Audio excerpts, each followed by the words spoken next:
give it up for Praji Raksono. Give it up for your host one more time, everybody. Come on. Yeah, my name is Panji. I'm from Indonesia, and if you don't know where it's in Southeast Asia, next to Singapore. And even though we're both neighboring countries, but the personality is so different. Singaporean people are known as the hardest working people in Southeast Asia. Indonesians are known for being lazy, but I want to say that we're not lazy. It's just that we're not accustomed to working hard. It's different because everything is easy. I'm just saying, living in Indonesia is very easy. It's easy. It's so easy. If you can make it here, you be fucking Elon Musk in Indonesia. That's how easy it is in Indonesia. And I'm saying this because it's in our DNA that we're not accustomed to work hard. Because from the days of hunters and gatherers, we don't work hard. Indonesia basically only has one season, summer, all year long. We don't have like deadlines to hunt and gather food like the winter. So there's always tomorrow. That's why one of the famous saying in Indonesia is, if it translates to English, it's like, if you can do it tomorrow, why do it today? And I think some of you are thinking, I might be Indonesian. But it's true, living in Indonesia is easy. It's easy. The Indonesian soil is so fertile. You can eat apple, throw it away. Tomorrow morning, apple tree. You can eat cheeseburger and throw away the wrappings. Tomorrow morning, McDonald's, whole set of it. Complete with a homeless person opening the door for you.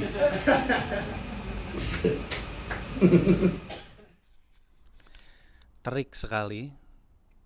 Tapi secara suhu sih sebenarnya ini 13-14 derajat. Setelah minggu lalu tuh kayaknya 4 hari berturut-turut hujan deras. Sekarang selama seminggu panas terus. Bukan panas ya, lebih tepatnya terik terus, jadi mataharinya keluar. Udah resmi masuk ke musim gugur. Pohon warnanya udah mulai berubah, suhu udah mulai turun, dan yang paling mulai kelihatan jelas adalah nyaris semua rumah-rumah, terutama di sekitar perumahan gue, udah mulai ngeluarin ornamen-ornamen Halloween. Dan untuk orang yang gampang takut seperti gue, ini bukan masa-masa yang menyenangkan.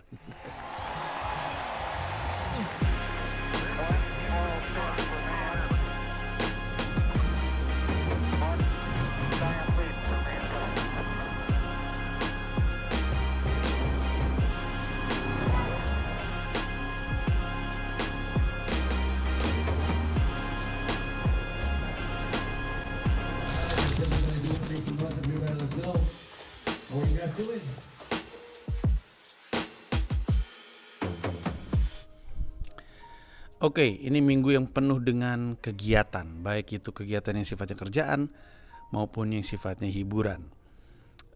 Ini adalah minggu di mana gue mengisi sebuah acara yang jadi satu tema dengan podcast yang gue datengin minggu sebelumnya. Kalau lu tonton minggu sebelumnya, gue cerita bahwa gue diundang sama ada komedian Lucy Paul yang juga adalah pengisi suara karakter Mercy di game Overwatch. Kalau gue nggak salah, gue lupa. Gue diundang di situ dan sebenarnya gue tuh ngasih ke si Adit klip gue wawancara si Lucy Paul balik untuk konten gue. Tapi nggak tahu kenapa nggak dimasukin sama si Adit. Si Adit kalau bikin edit-editan tulisan-tulisan, jago dia tuh. Yang sebenarnya episode kemarin bagus ya, closingnya bagus ya, dramatis. Tapi nggak tahu kenapa tuh nggak dimasukin. Padahal kan susah-susah gue kasih, kagak dipakai juga. Itu setelah gue mampir ke podcastnya, gue ngisi acara komedinya. Nah, gue tahu acara komedi Immigrant Comedy Jam itu akan seru, tahu gue. Tapi gue nggak ada bayangan seseru apa ternyata. Everybody give it up for Lucy Paul. Let's go! How are you guys? My name is Panji and I am from Indonesia. Where are my Asian people at? I know you don't know where Indonesia is at. Anybody know where Indonesia is?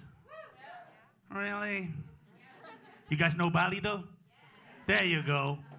It makes sense. You know Bali? You don't know Bali? It's kind of weird because you're white. Untuk show tersebut gue mempersiapkan diri. Gue open mic, itu kan acaranya di hari Jumat. Hari Kemisnya gue open mic 3 kali sehari. Setelah kemarin-kemarinnya hujan dan dingin, karena memang udah masuk ke musim gugur. Bahkan gue ada klip yang menjelaskan betapa abu-abunya langit dan dinginnya kala itu. Jam 5:30 sore di sini, suhunya 13 derajat Celcius. Baru aja berhenti hujan setelah mungkin 2 hari hujan terus. Kadang hujannya keras, kadang drizzle. Hujan terus. Sensasinya kayak nginep di puncak. Tapi puncak zaman dulu tahun 80-an masih dingin. Mungkin lebih dingin lagi nih di sini. Nanti dimasukin mungkin sama si Adit.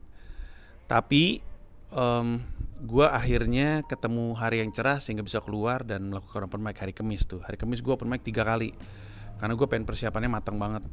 Gue open mic jam 3 itu di Broadway Comedy Club.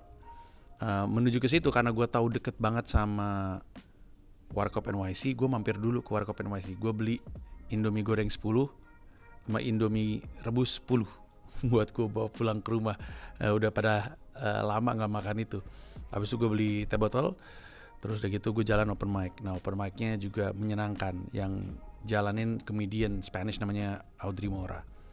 Keluar dari situ langsung buru-buru pergi ke McDougal Street.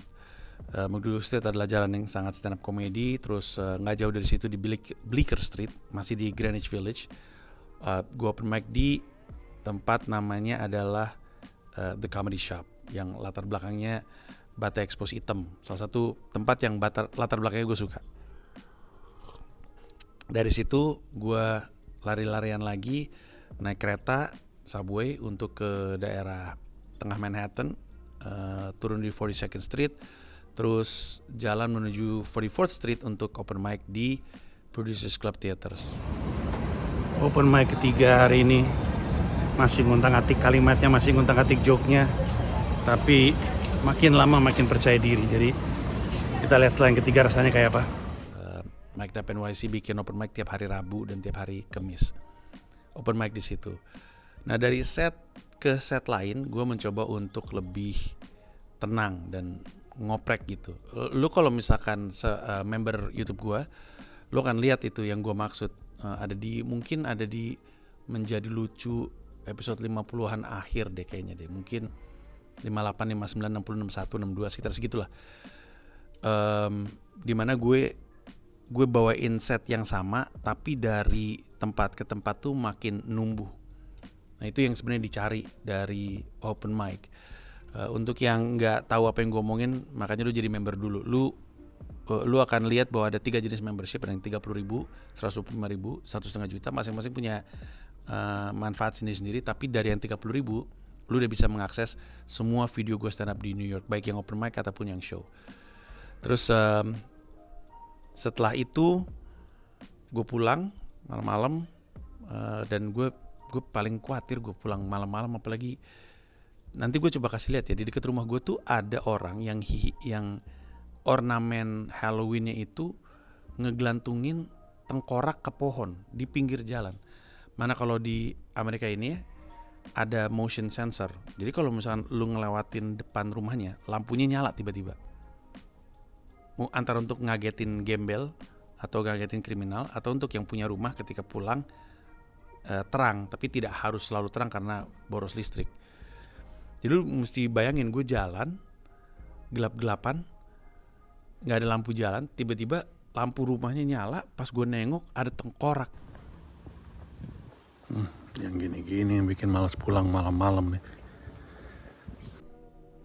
Kesel bener gue kan nggak suka horor soalnya. Tapi udah sudah gitu pulang hari Jumatnya, sebelum gue show di The Immigrant Jam Comedy, gue masih menyempatkan diri untuk open mic. Gue datang ke McDougal Street lagi, terus open mic ke tempat namanya The Grizzly Pear, salah satu komedi club yang cukup terkenal di daerah McDougal Street. Open mic di situ Terus sempat ketemu sama banyak sekali komedian yang udah lama gak gue temuin, salah satunya SP. Terus barulah gue berangkat pergi ke Immigrant Jam Comedy. Nah, si Immigrant Jam Comedy itu dilakuinnya di sebuah tempat namanya Caveat. Caveat itu kayaknya sih public event space ya. Kapasitasnya 120 dan dia setiap akhir pekan itu kolaborasi sama kreator untuk ngisi tempatnya. Dalam hal ini Lucy ngisi jam 7 sampai jam 9, 10 sampai 12 acara lain, acara musik. Pas gue masuk situ gue liat, ini tempatnya bagus banget lagi. Maksudnya gue udah lama nggak ngeliat tempat yang bener-bener bagus dari sisi lighting, dari sisi layout, bagus banget itu tempat. Terus si Lucy bilang kita akan mulai tepat waktu ya, kita nggak bisa terlambat. Cuman masalahnya komedian yang harusnya ngebuka belum datang, lu tuh harusnya urutan kedua. Tapi lu kalau ngebuka boleh nggak gitu kata dia. Oh gue bilang nggak, dengan senang hati, gue nggak apa-apa biar nggak lebih deg-degan lah gitu. Makin lama manggungnya makin lama deg-degannya kata gue. Terus akhirnya gue manggung tuh. Itu adalah show dengan penonton terbanyak, 120 penonton. Di mana orang Indonesianya cuman 1, 2, 3, 4 apa 6 gue lupa. Dari 120. Happy sekali gue. Gue bisa bikin mereka ketawa. Ini adalah kali pertama benar-benar dengan komposisi yang benar-benar jauh lebih banyak orang Amerikanya. Kemudian juga jumlahnya terbanyak selama ini. Dan gue senang banget. Ketemu sama komedian juga mereka semua oke, lucu-lucu semua. Gue bisa manggung langsung ke penonton, kemudian nontonin dari depan panggung. Karena bagus-bagus banget semuanya. Termasuk salah satunya ada orang yang gue kagumi namanya Tom Delgado. Jadi kalau lu nonton .id weekly vlog dari episode 1, lu akan tahu bahwa gue sering banget nyebut nama Tom D NYC. Karena gue tuh suka nontonin YouTube dia untuk belajar banyak tentang New York. Tom D NYC ini konten kreator, ada di Instagram dengan nama yang sama, ada di YouTube dengan nama yang sama. Yang kerjanya tuh cerita soal sejarahnya New York. Banyak banget, dari sejarah horor, sejarah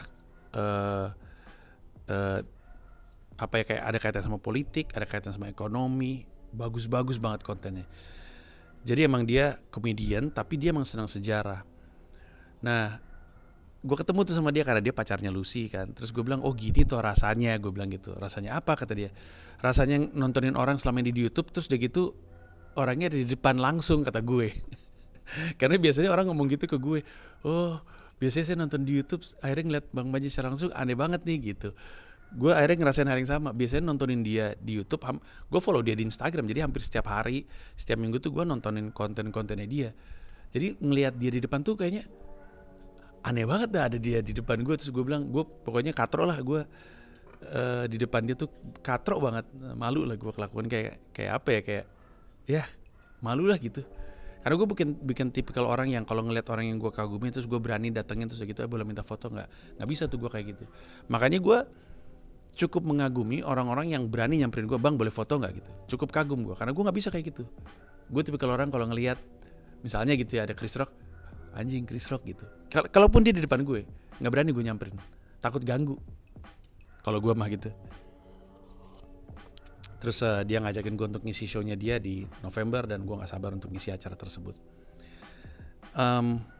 Pada akhirnya, seperti biasa, dari acara tersebut selalu datang kesempatan-kesempatan baru. Gue bisa kenalan dengan komik-komik baru, gue follow mereka. Salah satunya namanya Santiago, itu nanya gue, lu mau gak ngisi acara gue minggu depan hari Kamis? Gue bilang, mau dengan senang hati. Acaranya di Queens, di Astoria. Gue bilang, wow itu lebih enak lagi karena itu dekat rumah gue. Jadi minggu ini, episode depan, lo akan lihat gue ngisi acaranya si Santiago ini. Si Santiago ini juga bagus banget. Dia satu sebelum headliner, bagus solid, kelihatan banget solidnya. Jadi level kenalnya gue dengan komedian tuh makin lama tuh makin tinggi dan gue cukup happy sekali.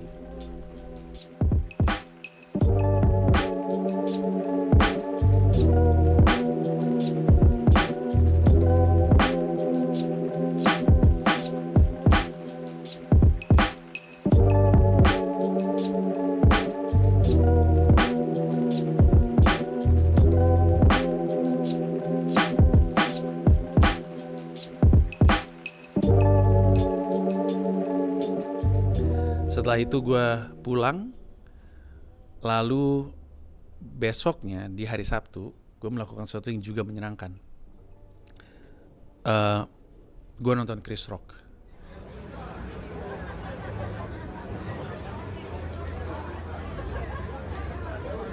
Handphone bakal dimasukin tuh, dimasukin yonder. Iya. Chris Rock itu seperti yang lo tau kan ditampar sama Will Smith. Tapi sebelumnya dia udah ngumumin bahwa gue akan world tour, Ego Death World Tour. Dia udah ngumumin tuh. Tapi gue nggak beli tiketnya karena gue pikir beli nggak ya? Ntar aja deh gitu. Toh gue udah pernah nonton Chris Rock di London waktu itu yang Total Blackout Tour yang kalau di Netflix judulnya jadi Tambourine. Gue nonton sama Gamila di London. Terus gue tunda-tunda nih. Tiba-tiba kejadian Will Smith nampar kan. Gue cek lagi harga tiketnya 2-3 kali lipat dari sebelumnya, bajingan. Tapi gue beli juga. Dan akhirnya gue tonton. Gue nonton special perdananya dia pasca ditampar sama Will Smith. Kalau lu pengen nonton reviewnya, cek di YouTube-nya Comika Media. Di YouTube gue juga ada versi yang jauh lebih panjangnya, lebih komprehensif. Tapi kalau lu gak suka nonton konten yang panjang-panjang, pengen tahu highlight-nya, tunggu aja di YouTube-nya Comika Media, harusnya rilis. Atau di Instagram-nya Comika Media untuk ukuran lebih kecilnya lagi. Ukuran Reels-nya ada di Instagram Comika Media, yang lebih panjangnya sekitar 4-5 menit, lebih bahkan mungkin, itu ada di YouTube-nya Comika Media. Versi setengah jam lebihnya lu bisa tonton di YouTube gue. Tapi itu mengagumkan sekali. Gue baru pertama kali masuk Radio City Music Hall. Terus gue puas sekali nonton Chris Rock. Chris Rock benar-benar keren. Asli keren. Kalau feel-nya itu lebih mirip Kill the Messenger daripada Tambourine sebenarnya. Jadi lebih banyak sospolnya daripada, kalau Tambourine kan banyak ngomongin soal pernikahan, ngomongin dirinya sendiri yang cerai gitu. Memang itu karya yang dia butuh untuk keluarkan. Penanda zaman istilahnya.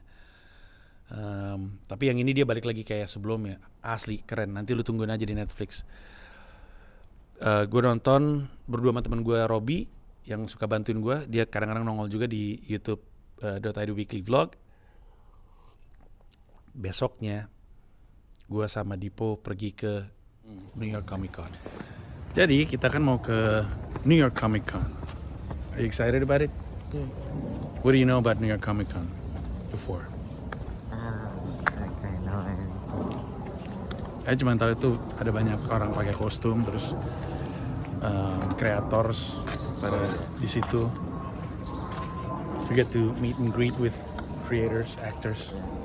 I don't know about any creators or actors attending the Comic-Con for today. I know that the previous Comic-Con, which I think was also this week, premiered the Mario movie trailer. Ya, betul. Comic Con udah dari hari Kamis. Ini kita ke Comic Con hari Jumat, hari terakhir. Hari Minggu, hari terakhir. Dan hari Minggu cuma sampai jam 5 sore. Kalau yang hari-hari lain sampai jam 9 malam kalau nggak salah. Should be enough, right? Yeah. Cuma sampai jam 5 sore? Oke. Gitu, habis itu kita pulang. Jadi ntar kita lihat seperti apa. Jadi gue tuh udah ngincar mau datang ke New York Comic Con. Waktu gue tahu gue mau pindah tuh gue udah ngincar banyak kalender, kayak nonton Chris Rock, nonton Seinfeld, salah satunya New York Comic Con. Terus gue tunggu-tunggu tuh kapan waktunya untuk beli tiket. Pas gue mau beli tiket, website-nya ngedrop. Sekalinya nyala lagi, tiketnya udah habis. Tersisa hari Kamis, nggak mungkin gue ke New York Comic Con hari Kamis karena Dipo sekolah, anak-anak sekolah. Lalu gue udah lepas harapan pengen ke New York Comic Con. Ada yang DM gue, namanya Brian Valenza, Instagramnya. Dia bilang, "Bang, mampir dong ke New York Comic Con. Gue di sini nge-launching komik." Kata gue dengan senang hati, tapi gue kehabisan tiket. Terus dia bilang, "Gue ada 2 tiket, lu mau nggak?"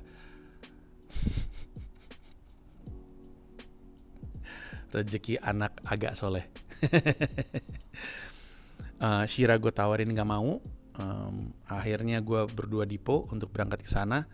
Dan kok New York Comic Con menyenangkan sekali. Gue nggak kebayang San Diego Comic Con itu kan yang original dan yang terbesar. San Diego Comic Con itu yang paling gede. New York Comic Con paling gede kedua. Dan New York Comic Con juga jadi penting karena New Yorknya. Asli tuh acara seru banget. seru banget. Ada banyak yang datang dengan kostum seru-seru, persis kayak yang gue suka lihat-lihat lah di Instagram, di YouTube, persis. Seru banget, yang bisa dilihat seru, yang bisa di foto-foto atau di video-video seru. Gue nggak datang ke panelnya, kan biasanya kan ada kayak kemarin tuh ada panelnya Back to the Future, terus si Michael J. Fox sama siapa namanya, Christopher Lloyd ya, siapa namanya yang jadi dokternya, profesornya, Profesor Emmett, lupa gue. Itu ada, terus udah gitu juga ada banyak lah, biasanya promo-promo film kan di situ kan. Si Mario Bros movie juga launching teasernya di New York Comic Con. Tapi untuk ke situ tuh mesti bayar lagi dan gue udah kehabisan. Tapi pengalamannya menyenangkan sekali. Bener dah, ini minggu yang sangat seru. Sangat puas. Nah, the perks of being here. Secara umum perjuangannya melelahkan dan tidak ada nyaman-nyamannya, tapi sesekali dapat hadiah seperti minggu yang menyenangkan ini. Itu aja yang gue bisa ceritain. Cukup kelihatannya. Kita ketemu lagi di .id Weekly Vlog episode berikutnya. Bye-bye.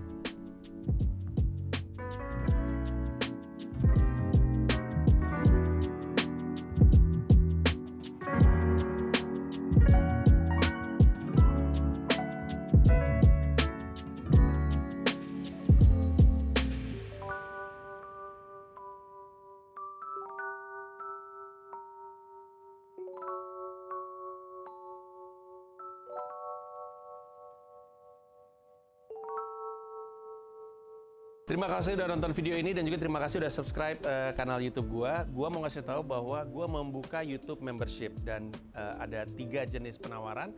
Ada 1 paham Rp30.000, ada 1 rasa Rp125.000, ada 1 jiwa Rp1,5 juta. Masing-masing punya manfaat-manfaat tersendiri. Ada konten-konten khusus yang gue siapkan untuk para member. Kalau tertarik silahkan mampir ke home, klik join.